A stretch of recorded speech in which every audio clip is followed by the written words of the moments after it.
দীর্ঘ অপেক্ষার ইতি ঘটেছে ভারতের। টি-20 বিশ্বকাপের চ্যাম্পিয়ন হয়ে এক যুগের বেশি সময়ের অপেক্ষা শেষ হয়েছে তাদের।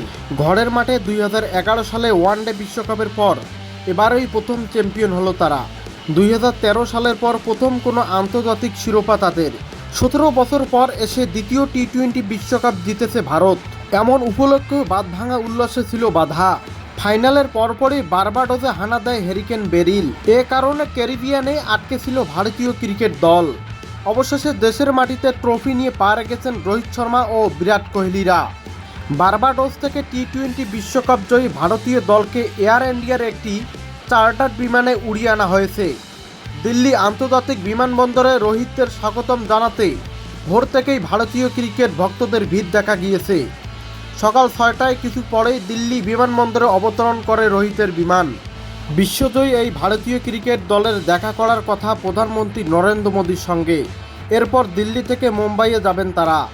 সেখানে ছত্রপতি শিবাজী বিমানবন্দর থেকে ওয়াংখে স্টেডিয়াম পর্যন্ত 1 কিলোমিটার প্যারেড হওয়ার কথা।